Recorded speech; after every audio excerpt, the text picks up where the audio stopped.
Look at this little town, Sidney, Montana. It's 16 blocks by 22 blocks. Male population 2,800. But here's something that's very shocking. It blew me away. There are 41 registered sexual and/or violent offenders, all male, in this community. 2% of the male population offenders. That's 4 times the national average. Several of them are listed as violent rapists. One is a level 3 offender, meaning the risk of repeat sexual offense is high, and there's a threat to public safety. And this is what really upset me.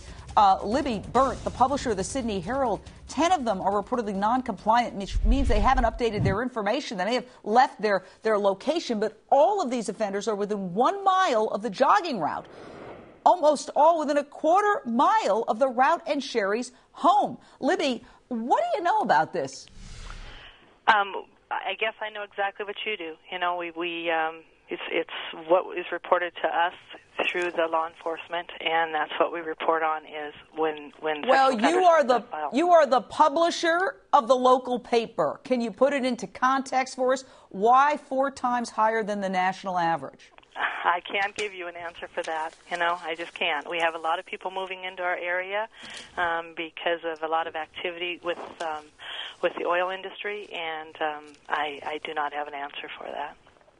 Well, I have to say that this is some breaking news. We have received here at Issues a very ominous email from somebody who wants to remain nameless, and it alleges that ever since the oil companies have come to town, there have been transients coming through, which kind of dovetails with what we've been telling you. And they claim that crime has gone up, and this even goes on to say that claim that there's some kind of drug smuggling ring going on in the vicinity. I want to bring in Steve Moore, former FBI agent. We're going to talk to somebody in a moment who actually lives in the area who might have more information on this. But I have no idea if this is a kooky conspiracy theory, no independent confirmation, but this person went out of their way to email us. What does it tell you? Well, it tells me that there's fear in the community about the new people coming into town. It is a small town. We're talking, 5,000 people. Just a few years ago, it was 4,700. So what you're getting is a large influx of people they don't know about. In a way, that's helpful for this investigation because people will recognize strangers. There's only going to be like 3 hotels in this town. You can start canvassing anybody who had been in there. There is, though, obviously a fear of what's going on in the town and the fear that they're losing control of it. And guys like the predators and the violent people, you're not going to have them moving into Beverly Hills. They want to move to a place where they could disappear. And Sidney, Montana, you can usually disappear from most of society. Well, I want to bring back Sherry Arnold, the husband of a missing woman, Sherry Arnold. And again, I want to stress, by the way, law enforcement says that the husband, because they always look at those closest to the missing person, absolutely not involved whatsoever, not a person of interest, not a suspect.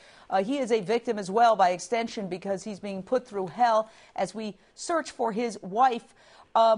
Gary, we've been talking about this impression that people have gotten, first of all, a large number of sex offenders, dangerous people, 4 times the national average, as well as this sort of reputation now that the nature of the town, the character of the town, and the surroundings have changed with the oil industry in there, and that it has encouraged transients, people living out of trailers.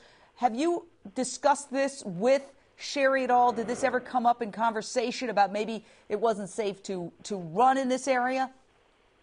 Well, you know, Sherry and I, we talked about a lot of things when we walked, and we talked a little bit about how the nature of our town has changed. But, you know, I'm not going to cast stones of accusation anywhere. I just want her found, and I think the FBI is doing a fantastic job of finding them.